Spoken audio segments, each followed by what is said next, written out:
بسم الله الرحمن الرحيم. الحمد لله الذي فرض علينا صيام شهر رمضان، والصلاة والسلام على خير خلقه محمد الذي سن لنا قيام شهر رمضان. Ramazon oyi ro'zasini tutmoqni bizlarga farz qilgan Alloh taologa hamd va sanolar bo'lsin. Ramazon oyining kechalarini bedor o'tkazmoqni bizga sunnat qilgan Habib payg'ambarimiz Muhammad Mustafoga salovat va durudlar bo'lsin. Allohumma la sahla illa ma ja'altahu sahlan wa in shi'ta ja'alta al-hazna sahlan bi qudratika ya arhamar rahimin. Assalomu alaykum va rahmatullohi va barakatuh. Murobata so'zi rabt so'zidan olingan bo'lib, bog'lamoq ma'nosini bildiradi. Robita degani bog'lash. Murobata degani o'zi aslida fiqhda vatan chegarasini qo'riqlab, ulovlarini, otlarini bog'lab, boqib, mabodo dushman vatanga hujum qilib qolsa, chegarani qo'riqlash niyatida turgan kishilarga murobitlar deyiladi va ularning amalini ham murobata deyiladi. Qalb pokligida, ruh tarbiyasida, axloq sayqalligida bu so'zni ishlatilishdan maqsad, demak qalb bir qo'rg'onga o'ralib turibdi. Unga shayton hujum qilib qolish xavfi bor. Mabodo hujum qilib qalbga ega chiqib qolsa, shayton insonni yo'ldan chiqaradi, halokatga boshlaydi. Shuning uchun murobata bo'lish kerak. Shaytonning hujumidan qalbni saqlash kerak. Uni ana shu chegarasini qo'riqlash kerak. Mana shu amalni murobata deyiladi. Ruhiy tarbiya mashoyixlari murobatani qalbni Allohning roziligi yo'lida ibodat borasida doimiy ravishda yaxshiliklarni qilish uchun bog'lash deb ta'rif qilganlar. Ana shu ta'rifda qalbni doim bog'lab turish, hakkalab ketib qolishidan saqlash, shaytonning izmiga tushib qolishdan saqlash ishlari bir necha maqomlar bilan yuzaga chiqishini mashoyixlarimiz ta'kidlaydilar. Ana shu maqomlardan birinchisi, maqom deganda bir insonda doimiy sobit turadigan sifatga aytiladi. Har doim bo'lishi kerak. Bir kun bo'lib ertaga yo'q bo'lib qolsa bo'lmaydi. 10 yil bo'lib 11-yil yo'q bo'lib qolsa ham bo'lmaydi. Doim ertayu kech sifat tarzida turishi kerak. Ana shu maqomlardan bittasi mushorata deyiladi. Mushorata so'zi shart so'zidan olingan bo'lib, ikki taraf orasida shartnoma tuzishga aytiladi. Bu istiloh o'zi aslida tijoratda ishlatiladi. Bir tojir o'zining savdosini yuritish uchun sherik chorlaydi. Sherigi bilan shartnoma tuzadi. Deydi, menda mol bor, mulk bor, senda amal bor. Ikkovimiz sherik bo'lib bir tijorat yuritaylik. Mani senga shartim bu deb aytadi. Men senga har kuni ertalab ombordan mol olib beraman, qo'lingga tutkazaman, narxini aytaman, sen olib borib uni sotasan, keyin kechqurun kelib menga hisobot berasan. Ikkovimiz o'tirishib solishtiramizda, foyda ko'rdingmi, zarar ko'rdingmi? Foyda ko'rsak qanchasi senga yo'q, qanchasi menga, hammasini hisob kitobini qilamiz. Shartlashdingmi desa, bo'ldi, men sizni shartingizni qabul qildim, shu ishni qilamiz desa, ana o'sha sheriklik ishi ikki taraflama shartnoma asosida boshlanadi, davom etadi. Qalb pokligidagi shartnoma insonning aqli bilan nafsi orasida tuziladi. Insonning aqli tojir. Alloh taolo unga Qur'on nozil qilgan, payg'ambar alayhisolatu vasallamning ta'limotlari kelgan, hammasi o'zida turibdi. Yaxshi nima, yomon nima, savob nima, gunoh nima, qaysi ish farz, qaysinisi vojib, qaysinisi sunnat, qaysinisi mustahab, hammasini biladi.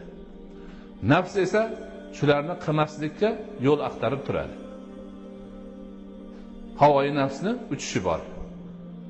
Shahvatga orqasidan yurishi bor. Dangasalik qilishi bor. ana aql aytadiki, og'ayni unaqa qilma, ikkovimiz shartnoma tuzaylik. Manda mana hamma narsa bor. Qur'onning oyatlari bor, payg'ambarning sunnatlari bor, shariatning ahkomlari bor. Sani o'zingga yaxshilik kerak, daromad kerak. Shartnoma tuzamiz. Shartnoma sen bilan mani oramizda bo'ladi. Men bir kunlik umrni savdoga qo'yaman. Mani tijorat molim umrimdan iborat. Bir kunlik umrimni senga shartnoma asosida tijoratga beraman. Sen men aytgan bo'yicha farziga, vojibiga, sunnatiga amal qilib shu kunni o'tkazasan, tijoratini qilasan. Kechqurun ikkovimiz o'tirib hisob kitob qilamiz. Ana shu tarzda nafsni jilovlab turish yo'lga qo'yiladi. Aql Alloh o'ziga bergan farosat bilan, tafakkur bilan, Qur'on oyatlari bilan, payg'ambar alayhisolatu vasallamning sunnatlari bilan, shariatning ahkomlari bilan nafs ila shartnoma tuzib, nafsni to'g'ri yo'ldan boshlashni paydan bo'ladi. Tijoratni sheriklik asosida qiladi. Uni zarar torttirishiga yo'l qo'ymasdan doim foyda kasb qilishi uchun chorlab turadi. Ikkinchi maqom muroqaba maqomi bo'ladi. Muroqaba degani raqobat qilish, ya'niki ziyraklik bilan juda qattiq bir narsani nazoratga olib kuzatib turish. O'ta ziyraklik bilan e'tiboridan hech narsani qochirmasdan kuzatib turish. Ruhiy tarbiya bobida bu demak Alloh subhanahu va taolo o'zining o'tkir nazari bilan bandani kuzatib turganligini banda his qilib turishi har lahzada. Bu haqiqat Qur'oniy haqiqatdir. Alloh subhanahu va taolo o'zi Qur'onda aytib qo'ygan: A'udhu billahi minash shaytonir rojim. Bismillahir rohmanir rohim. Va kana Allohu alaykum raqiba. Alloh sizlarga raqib, kuzatuvchidir. Hamma narsani bilib turibdi, kuzatib turibdi. Nima qilyapsizlar? Katta-yu kichigini hammasini o'lchab turibdi. Hatto ko'zga ko'rinmaydigan zarracha bo'lsa ham Allohning kuzatuvidan qochmaydi. Hattoki qalbingizning ichida birovniga aytmay turgan siringiz bo'lsa ham Allohning bilimidan chetda qolmaydi. Payg'ambarimiz alayhisolatu vasallam muroqaba to'g'risidagi hadislaridan birida aytadilarki, ihsonni ta'riflab, anta abudalloha ka'annaka tarahu va in lam takun tarahu fa innahu yaraka. Ihson shuki, Allohga sen xuddi u zotni ko'rib turganingdek ibodat qilmoqing. Agar ko'rishga qodir bo'lmasang, Alloh seni ko'rib turgandek ibodat qilmoqing.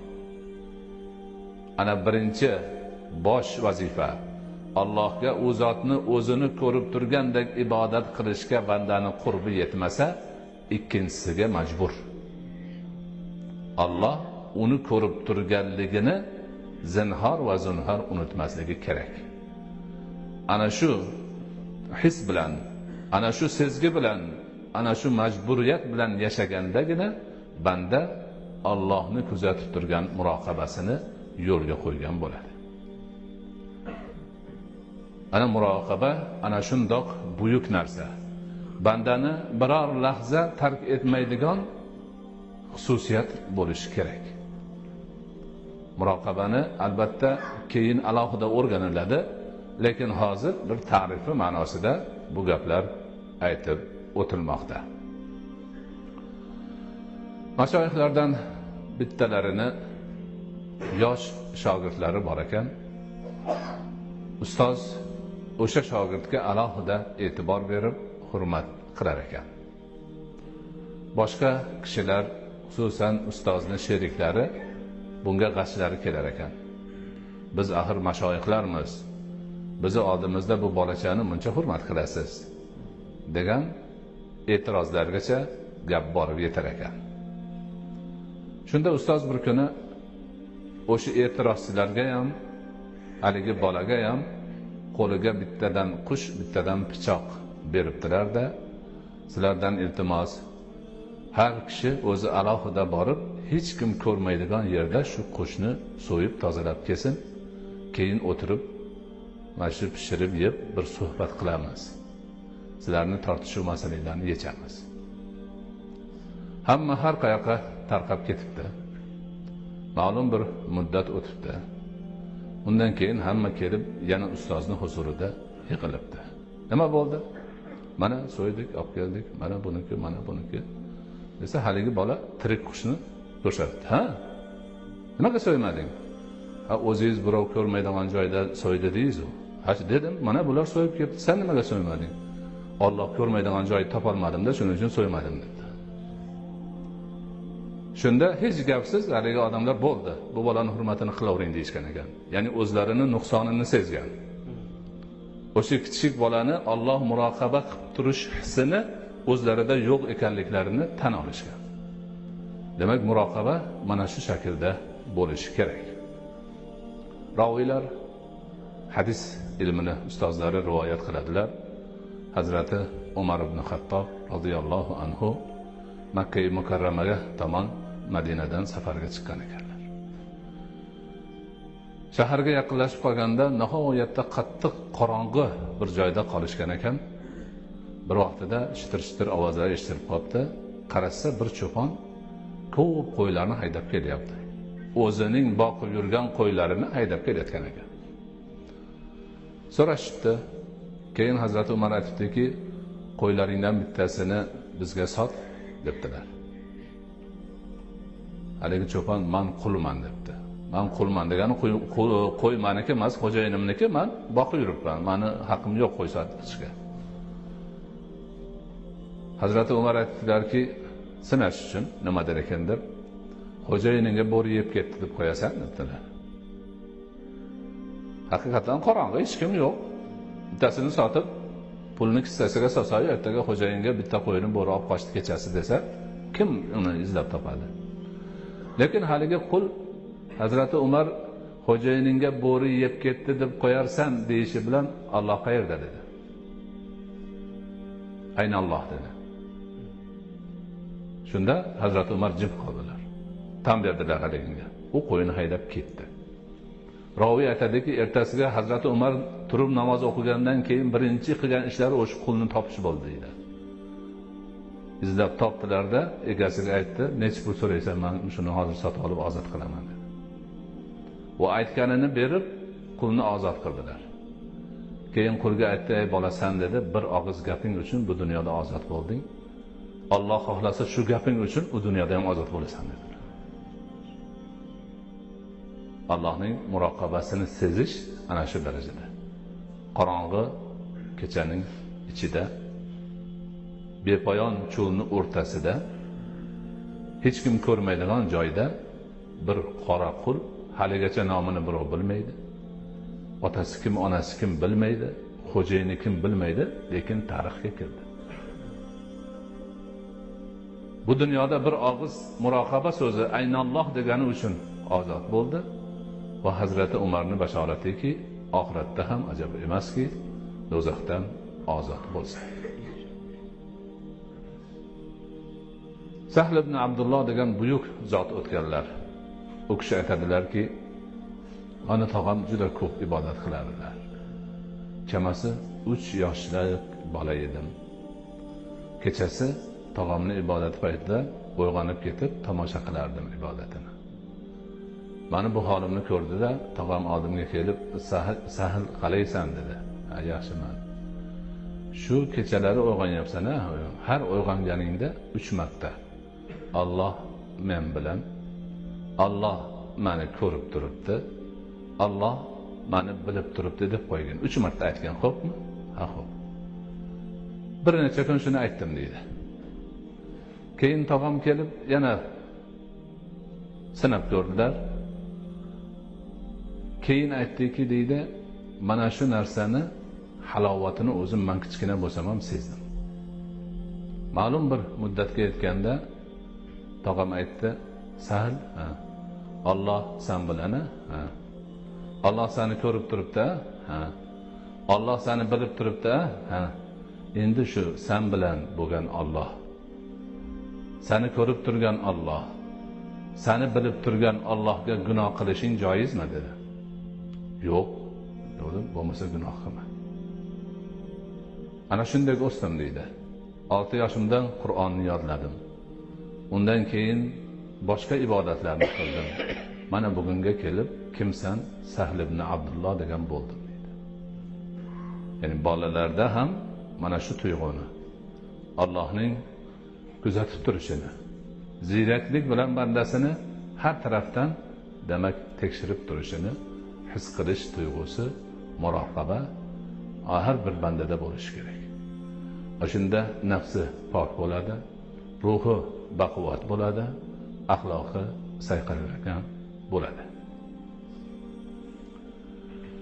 Bu boradagi maqomlardan yana biri muhasaba. Muhasaba degani hisoblashish degani. Hisoblashish. Demak, Alloh subhanahu va taolo hisoblovchi. Ko'pgina Qur'onni oyatlarida, kanallohu hasiba va boshqa bandani hamma amallarini, hattoki ko'zga ko'rinmas zarracha bo'lgan yaxshilik va yomonligini Alloh taolo hisob kitob qiladi. Lekin banda ana shu qiyomat kunining hisobidan oldin bu dunyoda o'zini o'zi hisob kitob qilib yurishi kerak. Alloh taolo Qur'onda faltanzur nafsun ma qaddamat lighadin deydi. Har bir nafs nazar solsin, ertangi kunga nimani tayyorlab qo'ydi. Ertangi kun qiyomat kuni. Qiyomat kuniga nima tayyorladi? Qancha namoz o'qidi? Qancha roza tutdi? Qancha zakot berdi? Necha marta haj qildi? Qancha yaxshilik amallarni qildi-yu, qancha yomonliklarni, betavfiqliklarni tark qildi. O'zi bir nazar solib qo'ysin. Chunki ertaga baribir hisob kitob bo'ladi. Ertaga baribir hisob kitob bo'ladi. Ana shu muhasaba har bir shaxs o'zini nafsini o'zi kunda hisob kitob qilib borishi kerak. Bu juda ulug' maqom, nihoyatda foydali bir maqom hisoblanadi. Payg'ambarimiz alayhisolatu vassalam aytardilarki, ey Allohning bandalari, Allohga tavba qilinglar. Men har kuni 100 marta tavba qilaman. Allohning payg'ambari, Qur'onni qabul qilib olayotgan zot, Alloh Qur'onda avvalgi va oxirgi gunohlarini kechib qo'ygan zot har kuni 100 marta tavba qilar ekan. Nima uchun? Nafsni muhasabasi uchun. Demak biz alal aqal 100 marta qilishimiz kerak. Bo'lmasa ko'proq tavba qilishimiz kerak. Ko'proq hisob kitob qilib, nima bo'lyapti, qayerga ketyapti, mana shuni hammasini chorasini ko'rib turishimiz kerak. Hazrat Umar radhiyallohu anhu aytardilar: "Hasibu qabla an tuhasabu, wazinu a'malakum qabla an tuzanu." O odamlar, qiyomat kuni hisob kitob qilishingizdan oldin o'zlaringiz hisob kitob qilib olinglar. Qiyomatda amallaringiz taroziga qo'yilishdan oldin o'zingizlar bir tekshirish uchun tortib olinglar. Kam chiqadimi, ortiq chiqadimi, bu yoqqa nima bo'ladi? Hisob kitob bo'lib tursin o'zingizda. Ana shu ma'no, demak, nihoyatda zarur, lozim, lobud narsa hisoblanadi. Tojirlarni aytdik, hisob kitobini. Tojirlar bir kun savdo molini berib, xizmatchilariga savdoga qo'ysa, kechqurun hammasini hisob qiladi. Ahmad qancha olib ketdi, qancha qaytarib keldi, necha pul oldi, necha pul foyda tushdi. Toshmat nima qildi? Haftaga yana haftada kattaroq tekshirish bo'ladi. Oyning oxirida yana kattaroq, yilning oxiriga kelganda undan ham kattasi. Demak, mol, dunyoning molini hisobi qilganda, oxiratning molini nimaga hisob qilinmaydi? Demak, banda avvalgi savdo shartnomasi bo'yicha aqlini ishlatib, har kuni demak nafsini hisob kitobini qilib turish kerak. Hay nafs, bugun tijoratdan qancha foyda tushdi? Ya'niki farz, vojib, sunnat amallarni, amali solihlarni qilib qancha savob ishlading? Demak, bu nafs savdosining tijoratining foydasi, savob fazilatlar bo'ladi, yaxshi axloqlar bo'ladi. Zarari gunoh, isyon. Ana qarasin, zarar topgan bo'lsa darrov o'zini o'g'nasin. Zararini o'rnini to'lg'izishga harakat qilsin, qo'shimcha ibodat qilsin, kechalari uxlamasin, hisobini to'g'ri qilsin. Ana muhasaba mana shu tarzda bo'ladi. Undan keyin muaqaba maqomi bor. Muaqaba degani nafsni yo'l qo'ygan xatolari uchun jazolash. Nafsini kuzatib turibdi, u yoqda bog'lab qo'ygan u. Murobatada bog'lab qo'ygan, shartnoma tuzilgan. Qarasa nafs hakkalab ketibdi-da, shartnomadan chiqib gunoh ishni qilib qo'yibdi. Endi gunoh ish qilgan bolasini odam tergab turib jazolaydi. Xodimini tergab turib jazolaydi. Xizmatchisini, savdogarini, tijoratchisini olib kelib jazolaydi. Zarar keltirsa to'latadi. Ma'naviy jihatdan bir nima bo'lsa kaltaklaydi, qamab qo'yadi, boshqa qiladi. Demak, nafsini ham shuni qilish kerak. Hisob kitob qilsin. Zarar keltiribdimi? Demak, zarariga jazosini olsin. Ana ulamolarimiz, mashoyixlarimiz aytadiki, mabodan nafs qorin shahvatiga ergashib harom narsani yeb qo'ygan bo'lsa, uni och qoldirib jazolash kerak. Maboda nafs ko'zni zinosiga yurib, haromga nazar solib gunoh qilgan bo'lsa, ko'zini o'sha nazardan man qilib, qiynab jazolasin kerak, ikkinchi qaramasin. Mana shunday qilib har bir gunoh uchun nafsni jazolab tursa, bir ikkidan keyin o'zi hadik siraydan bo'lib qoladi. Yana jazoga yo'liqmasligi uchun gunohni qilmay qo'yaverish kerakligiga yurib qoladi. Ana undan keyin mujohada maqomi keladi. Mujohada degani bor imkoniyatni ishga solib harakat qilish. Jiddiy jihad deydi bizda. Bunda banda nafsini yo'l qo'ygan kamchiliklari uchun ana shu bor imkoniyatlarini ishga solib o'rnini to'lg'izishga harakat qiladi. Ziyrak turadi. O'sha harakatini joyiga qo'yishga, kamchilikni o'rnini to'lg'izib yopib qo'yishga harakat qiladi. Endi ulug'larimizni shu mujohada bobida qilgan harakatlarini hozir biz aytadigan bo'lsak, o'zimiz kimligimizni o'ylashimiz ham uyatli bo'lib qoladi. Hazrati Umar ibn Xattob radhiyallohu anhu bir marta asr namozida jamoatdan kech qolganlari uchun 200 ming dirhamlik yerlarini sadaqa qilib olgan ekanlar. Nafslari nimanidir tortib jamoatga yetolmay qoldi. Bormagan emas, yetolmay qolgan. Jamoatga kech qolganligi uchun uni o'rnini to'lg'izishga 200 ming dirhamlik yerni sadaqa qilib olibdi.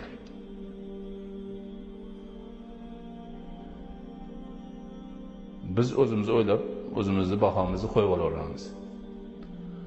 U kishining o'g'illari Abdulloh ibn Umar radhiyallohu anhu qachon bir sabab bilan jamoatdan kech qoladigan bo'lsalar, o'sha kuni kechasi uxlamasdan ibodat chiqib o'rnini to'lg'izardilar. Kechasi bilan uxlamasdan jamoatdan kech qolganligi uchun boshqa gap yo'q.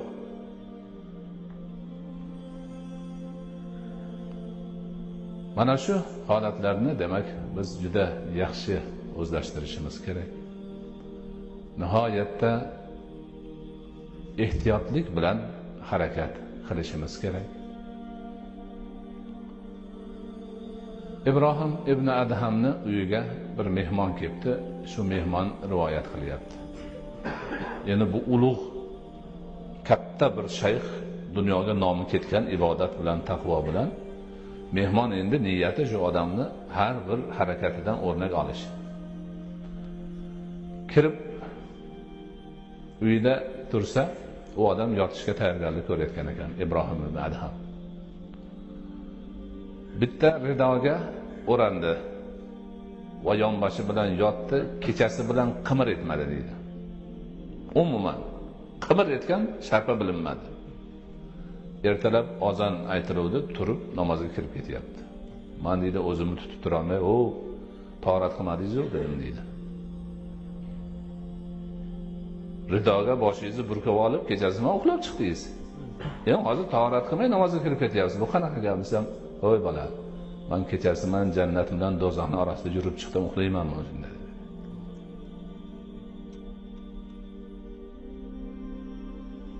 Ana nafsni tergash, mujohada qilish, o'sha nafsni joyiga qo'yib jilovlash, gunohga, yomonliklarga, birovga ozor yetkazishga, kishilarga zarar yetkazish, ibodatlardan qolish yoki boshqa taraflarda odamlarimiz, ulug'larimiz qay darajada bo'lishgan.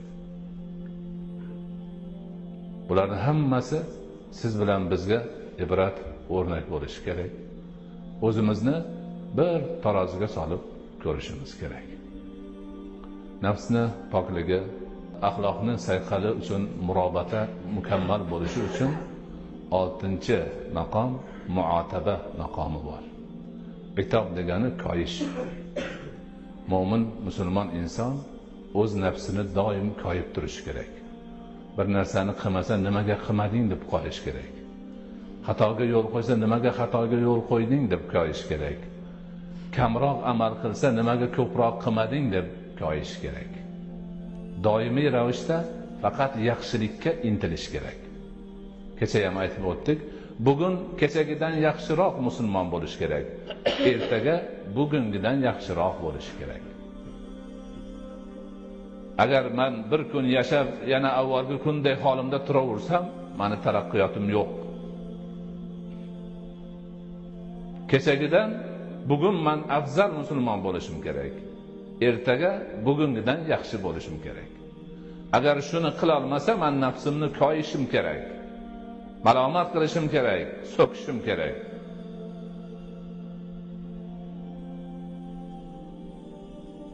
Mana shu holatlarni biz mana alhamdulillah dars qilib o'rganyapmiz. Sekin-sekin o'zimizga singdirib, men doim takrorlab aytayapman, bizni boshqalardan farqimiz gapni eshitib qo'yib shunaqa gap bor ekan deb ketaverish emas. Balki bir gapni eshitgandan keyin amal qilmay yurgan narsamiz gapni ichidan chiqsa, shunga amal qilishga mahkam yopishish kerak. Qudrati yetganicha, imkoni bo'lganicha sekin-sekin inshaalloh to'lg'azilib borilaveradi. Hammasi yuqori bir saviyaga chiqadi, hammasi yaxshi bo'ladi. Ana shunda yana takrorlab aytaman, nima uchun namoz o'qib turib falonchilar yolg'on gapiryapti degan savolni bizga bermaysizlar keyin.